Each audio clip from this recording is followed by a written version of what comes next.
연기는 모든 현상이 고정 실체 없이 서로 조건 따라 일어나고 사라진다는 불교의 핵심 원리입니다.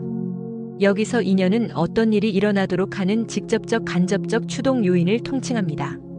원인과 연이 합쳐져 열매를 맺는다는 구조입니다. 업은 의도적 행위이며 그 씨앗이 결실을 맺는 것이 바로 과보입니다. 선업은 선한 결과를, 악업은 고통과 불행을 초래하지요. 이들 개념은 시간성과 조건성을 갖습니다. 업의 씨앗이 즉시 맺힐 수도, 세대에 걸쳐 나중에 나타날 수도 있고, 조건들이 충족될 때마다 과보는 다양한 형태로 나타납니다. 불교의 12연기는 인연과 과보의 구조를 12단계로 풀어 설명합니다.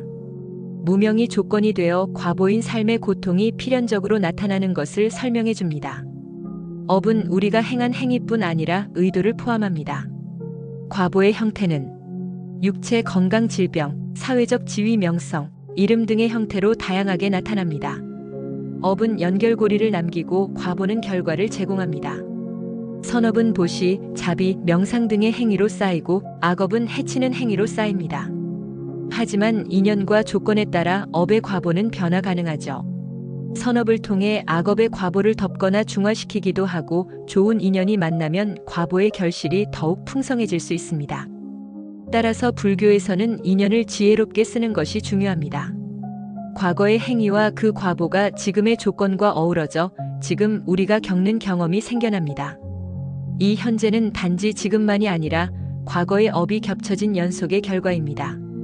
지금 우리가 지은 업이 미래, 지금부터 즉시 혹은 다음 생의 과보로 나타납니다. 이 연결 고리를 통해 윤회가 이루어집니다.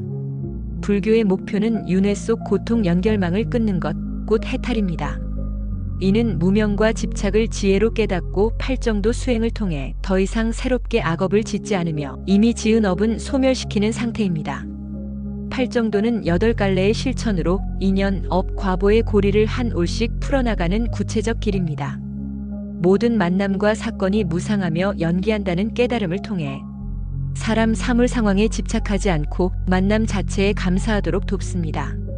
자비, 보시, 성실과 같은 선한 행위들은 자신과 타인의 현재와 미래를 밝게 하는 씨앗이 됩니다. 내 안의 탐진치를 알아차려 참회와 자비 명상으로 정화할 수 있습니다. 이미 지은 업의 영향력도 인연에 따라 약해질 수 있습니다. 결실에 대한 기대나 두려움에서 벗어나 지금 수행 자체에 집중하는 태도를 기릅니다. 대승불교에서는 개인의 업뿐 아니라 중생을 위한 대승보살행, 대자비와 보시를 강조합니다. 보살은 자신의 고통과 업뿐 아니라 중생의 고통과 업보를 함께 짊어지고 스스로 선업을 통해 능동적으로 인연을 짓는 존재입니다. 이 때문에 대승에서는 인연을 통해 중생과의 연결 고리를 확장하여 더 큰 영향을 낳고 과보 역시 더 광범위하고 심오하게 나타납니다. 오늘날 불교는 심리학적 자기성찰 도구로 활용됩니다. 마음속 무의식의 씨앗, 감정, 반응, 행동의 원인을 인연과 업의 관점에서 보며 문제의 뿌리를 보지 않고는 해결되지 않는다는 통찰을 제공합니다. 개인적 인연뿐 아니라 연대와 조화로운 공동체를 이루는 방식에도 응용되어 인간관계의 어려움과 집단 갈등까지도 인과연기적으로 해석할 수 있습니다. 이처럼 인연업과보는 불교 교리의 중심축으로 우리가 왜 고통을 겪는지, 어떻게 값지게 살아갈 수 있는지, 어떻게 진정한 자유에 이를 수 있는지에 대한 심도 있는 길잡이를 제공합니다. 인연과보의 이해를 통해 죽음으로부터 자유로운 집은 없음을 깨닫고 생로병사에 대한 통찰을 얻습니다. 불경의 일화 중에 과거 살인자였던 앙굴리말라는 부처를 만나 회개하고 비구가 됩니다. 심지어 부처의 설법으로 친구와 가족도 그의 개과천선에 동참하게 됩니다. 이것은 온갖 악업을 지은 자도 인연을 만나 선업으로 전환될 수 있으며 그동안 쌓아온 악업도 정화되며 해탈의 길에 들 수 있다는 실제 예시입니다. 또 다른 예로 부처의 전생 중 하나인 베산타라 왕자는 재물을 비롯해 자식까지 시주하였습니다. 이 완전한 보시 행위는 여러 중생을 구제하는 인연의 확장을 만들고 본인에게도 깊은 공덕과 복덕을 쌓으며 왕으로서 이상적 삶을 살게 하였습니다. 다른 예로 지옥 속의 강도 칸다타는 우연히 거미를 죽이지 않고 놓아준 착한 행위가 그를 구출할 은혜로운 거미줄로 환생했습니다. 이는 한 번의 자비로운 행위가 엄청난 결과를 만들어낼 수 있음을 보여줍니다. 중생은 일련의 사건이 좋다 나쁘다라고 단정할 수 없으며 결국 모두 연기와 인연의 고리로 인해 연결되어 있습니다. 따라서 우리가 흔히 평가하는 행운과 불운은 단 하나의 인연만으로 판단하면 안 되며 긴 시점에서 보면 모든 상황은 서로 얽힌 인연의 결과임을 알 수 있습니다. 불교에서 행운과 불운은 고립된 사건이라기보다 수많은 인연과 조건들이 얽히고 설킨 결과입니다. 이것이 있으면 저것이 있고 이것이 일어나면 저것도 일어난다. 이것이 없으면 저것도 없고 이것이 사라지면 저것도 사라진다. 즉, 우리가 행운이라 부르는 긍정적인 사건도 그 이면에는 과거의 선업, 현재의 적절한 인연들, 때로는 우연처럼 보이는 중첩된 조건들 모두가 함께 맞물려서 일어나는 조건결합의 순간입니다.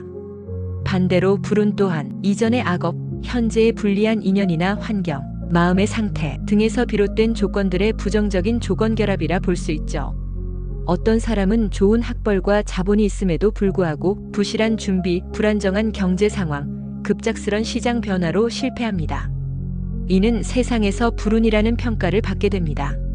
하지만 본질적으로는 이 모든 조건이 때와 장소, 사람의 마음이 결합한 결과입니다.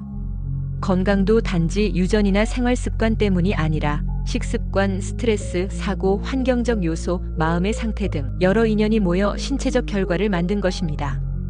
따라서 운이 좋아서 오래 산다도 불운 때문에 병든다도 모두 조건이 모인 결과물일 뿐입니다. 불교의 12연기는 지금 우리가 겪는 모든 경험은 지난 업이 씨앗이 되어 지금의 인연과 만나 펼쳐지는 결과입니다. 그리고 현재의 업 또한 또 다른 인연, 미래의 과보로 연결되며 즉 운과 불운은 이례적이지 않고 윤회의 흐름 속에 지속됨을 보여줍니다.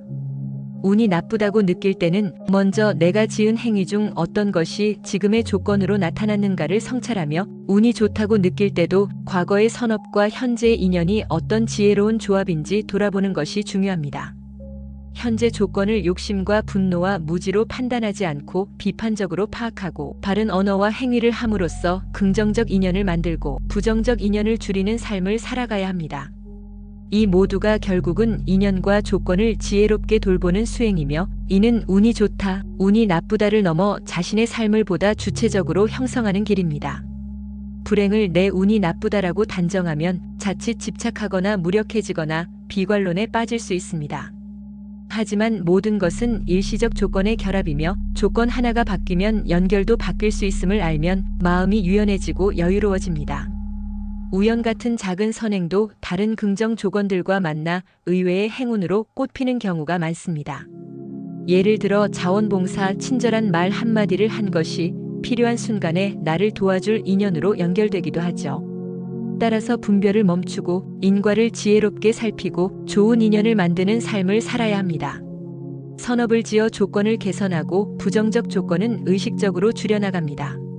좋은 순간엔 감사하고 어려운 순간엔 지나감을 기억합니다. 운과 불운은 단일 사건이 아니며 수많은 과거, 현재, 미래의 조건이 맞물려 만들어진 복합적 결과입니다. 불교는 이를 통해 세상을 공평하지는 않지만 불합리하지도 않은 조건에 따른 흐름으로 보여주며 우리는 그 흐름 속에서 조건을 놓치지 않고 조건을 만들어내는 삶으로 전환할 수 있는 주체적 존재임을 가르칩니다. 결국 운이 좋다 나쁘다라는 이분법 대신 인연과보의 흐름을 피부로 느끼는 수행이야말로 진정한 자유에 가까이 가는 삶의 방식이 아닐까 합니다. 나무 아미타불 관세음보살